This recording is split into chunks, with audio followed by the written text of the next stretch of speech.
Hello, grand Idukki YouTube ചാനലിൻ്റെ നമ്മുടെ പുതിയ വീഡിയോയിലേക്ക് എല്ലാവർക്കും സ്വാഗതം. ഇന്ന് ഞാനിവിടെ ചെയ്യാൻ പോകുന്നത് നമ്മുടെ ഒരു നാടൻ അരിയുണ്ടയാണ് കേട്ടോ. അപ്പോൾ ഈ അരി ഇത് കണ്ടോ, നല്ലോണം കഴുകി കുത്തരിയാണ്, നമ്മുടെ റേഷൻ കടയിൽ നിന്നൊക്കെ കിട്ടുന്ന കുത്തരിയാണിത്. ഇത് ഞാൻ കഴുകി ഉണക്കി ഇവിടെ വെച്ചിട്ടുണ്ട്.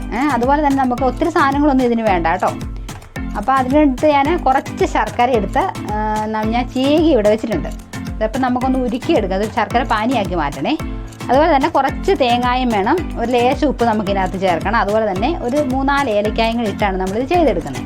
അപ്പം നമ്മുടെ വീഡിയോയിലേക്ക് കിടക്കുന്നതിന് മുമ്പ് ഈ ചാനൽ കാണുന്നവരെല്ലാം ഒന്ന് സബ്സ്ക്രൈബ് ചെയ്ത് സഹായിക്കണേ. അതുപോലെ തന്നെ തൊട്ടടുത്ത് കാണുന്ന ബെൽ ബട്ടൺ കൂടി ഒന്ന് പ്രസ് ചെയ്യുകയാണെങ്കിൽ ഞങ്ങളിടുന്ന വീഡിയോ ഒക്കെ അപ്പോൾ തന്നെ നിങ്ങൾക്ക് നോട്ടിഫിക്കേഷൻ ലഭിക്കുന്നതായിരിക്കും. അപ്പോൾ നമുക്ക് വീഡിയോയിലേക്ക് കിടക്കാം. അപ്പോൾ ഞാൻ ആദ്യം തന്നെ ഈ അരി നമുക്കൊന്ന് ചട്ടിയിലിട്ടൊന്ന് വറുത്തെടുക്കണം. വറുത്തെടുത്ത് പൊടിച്ചാണ് നമ്മളിത് അരിയുണ്ട ഉണ്ടാക്കാനായിട്ട് നമ്മൾ ഉപയോഗിക്കുന്നത്. അപ്പോൾ നമുക്കിതൊന്ന് വറുത്തെടുക്കാവേ, എന്നിട്ട് ബാക്കി കാര്യങ്ങൾ ഞാൻ കാണിച്ചു തരാം. ഇതൊരു ചട്ടി ഞാൻ അടുപ്പത്ത് വെച്ചു കേട്ടോ. ഇനി നമുക്ക് നമ്മുടെ അരി നമുക്കിതിലേക്ക് ചേർത്ത് കൊടുക്കാം. എന്നിട്ട് നമുക്ക് ലേശം തീ ഒന്ന് കൂട്ടി വെച്ചതൊന്ന് വറുത്തെടുക്കണം.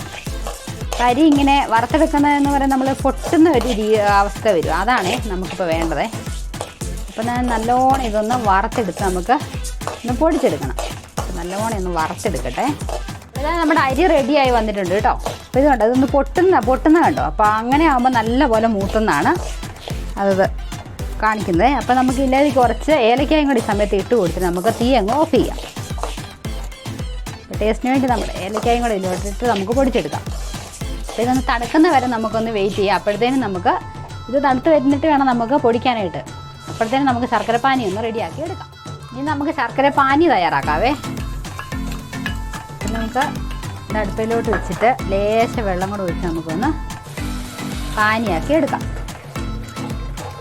അപ്പോൾ ശർക്കര എടുക്കുമ്പോൾ ഒത്തിരി ചെളിയൊന്നും ഇല്ലാത്തത് നമ്മളിങ്ങനെ പാനിയായി വരുമ്പോൾ നമ്മൾ അരിക്കേണ്ട കാര്യമില്ലാത്ത എടുക്കുവാണെങ്കിൽ നല്ലതാണ് കേട്ടോ.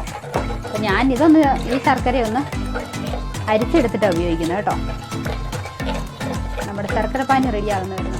ഇതാ നമ്മുടെ ശർക്കര പാനി റെഡിയായി വന്നു കേട്ടോ. ഇനി ഞാനിതൊന്ന് അരിച്ചിട്ട് ബാക്കി എങ്ങനെയാണ് ചെയ്യുന്നതെന്ന് കാണിച്ചു തരാവേ. ഇതൊന്ന് അരിച്ചെടുക്കട്ടെ. ശർക്കര പാനി ഞാൻ അരിച്ച് വേറെ ചട്ടിയിലേക്ക് മാറ്റി കേട്ടോ. ഇനി നമ്മൾ എടുത്തു വെച്ചിരുന്ന തേങ്ങ നമുക്കിതിലേക്ക് ചേർത്ത് കൊടുക്കാം. എന്നിട്ടൊന്ന് ഇളക്കി കൊടുക്കാം. നമ്മുടെ മധുരം ഒന്ന് ബാലൻസ് ചെയ്യാൻ വേണ്ടി ഒരു പിഞ്ച് ഉപ്പും കൂടെ നമുക്കിതിലൂടെ ചേർത്ത് കൊടുക്കണം. ഈ തേങ്ങ ഒന്ന് തിളയ്ക്കുന്നവരെ നമുക്കൊന്ന് വെയിറ്റ് ചെയ്യാവേ. ഇതാ നമ്മുടെ തേങ്ങായി ഒന്ന് തിളച്ച് വന്നിട്ട് തേങ്ങ ഇട്ടപ്പോഴത്തേനുവേ ഇനി നമുക്ക് തീ കുറച്ച് വെച്ചിട്ട് നമുക്ക് കുറേശ്ശെ നമ്മുടെ അരി പൊടിച്ചത് നമുക്കിതിലേക്ക് ചേർത്ത് കൊടുത്ത് ഇളക്കി എടുക്കാവേ. ഇത് ഉരുട്ടിയെടുക്കുന്ന ഒരു പാകം ഉണ്ടല്ലോ, ആ പാകത്തിന് വരുന്ന നമുക്ക് ആക്കിയെടുക്കണം.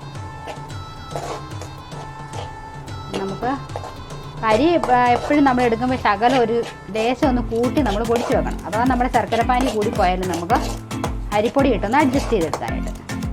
ഇനി നമുക്ക് തീ ഓഫ് ചെയ്തിട്ട് നമുക്ക് ഇളക്കാം. ഇനി ഇത് തണുത്തതിന് ശേഷം നമുക്ക് കയ്യിൽ വെച്ച് ഉരുട്ടി എടുക്കാവേ. ഇതൊന്ന് തണുത്ത് വരുന്നവരെ നമുക്ക് വെയിറ്റ് ചെയ്യാം. ഞാനിത് ആ ഒരു പാത്രത്തേക്ക് മാറ്റി കേട്ടോ. ചെറു ചൂടോടുകൂടി തന്നെ നമുക്ക് ഉരുള പിടിക്കണേ, അല്ലെങ്കിൽ ഇത് ശരിയാകത്തില്ല. ഒത്തിരി ശർക്കരപ്പാനി ആയി പോകാനും പാടില്ല കേട്ടോ. അപ്പോൾ നമ്മൾ എക്സ്ട്രാ ഇച്ച അരി പൊടിച്ച് വെക്കുകയാണെങ്കിൽ നമുക്കതിലേക്ക് ചേർത്ത് നമുക്ക് അഡ്ജസ്റ്റ് ചെയ്യാൻ പറ്റും. അപ്പോൾ ഞാൻ ഒന്ന് ഉരുട്ടിയെടുക്കട്ടെ. ഉരുട്ടിയെടുത്ത് നമുക്ക് അരിപ്പൊടിയിലിട്ടൊന്ന് റെഡിയാക്കി എടുക്കാവേ. ഇങ്ങനെ നമ്മൾ കൈ പിടിച്ചാൽ ഉരുളകളാകുന്ന രീതിയിലാണ് അതിൻ്റെ ഒരു കണക്കെന്ന് പറയുന്നത്. ഇനി നമുക്ക് ഇതിലേക്കൊന്ന് ഇങ്ങനെയൊന്ന് ഉരുട്ടിയെടുക്കാം. അപ്പോൾ അത് നല്ല നമുക്കിത് പെട്ടെന്ന് നമുക്ക് വീട്ടിൽ ചെയ്യാൻ പറ്റുള്ളൂ. ഒരുപാട് സാധനങ്ങളൊന്നും നമുക്കിതിന് വേണ്ട തന്നെ. കുട്ടികൾക്കൊക്കെ നമുക്ക് പെട്ടെന്ന് ചെയ്ത് കൊടുക്കാൻ പറ്റുന്ന ഒരു അരിയുണ്ട കേട്ടോ ഇത്.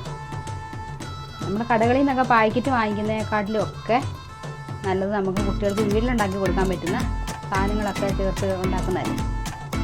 അപ്പോൾ എല്ലാവരും ഇതൊന്ന് ട്രൈ ചെയ്ത് നോക്കണേ. ഞാനിതെല്ലാം ഒന്ന് ഇങ്ങനെ ഉരുട്ടി എടുത്തെടുക്കാം. അപ്പോൾ ഇതാ നമ്മുടെ സൂപ്പർ ടേസ്റ്റി ആയിട്ടുള്ള നമ്മുടെ അരിയുണ്ട ഇതാ ഇവിടെ റെഡിയായി വന്നിട്ടുണ്ട് കേട്ടോ. അപ്പോൾ വീട്ടിൽ നമുക്ക് പെട്ടെന്ന് ഇത് ചെയ്തെടുക്കാൻ പറ്റും. ഇത് ചെയ്ത് നോക്കിയാലും നമുക്ക് ഇതിൻ്റെ ടേസ്റ്റ് അറിയാൻ പറ്റുള്ളൂ. അപ്പോൾ കുട്ടികൾക്കൊക്കെ വളരെ ഇഷ്ടപ്പെടുന്ന ഈ വിഭവം എല്ലാവരും ഒന്ന് ട്രൈ ചെയ്ത് നോക്കണേ. അപ്പോൾ പുതിയ വീഡിയോയുമായിട്ട് അടുത്ത ദിവസം വീണ്ടും കാണുന്നവരെ എല്ലാവർക്കും ബൈ.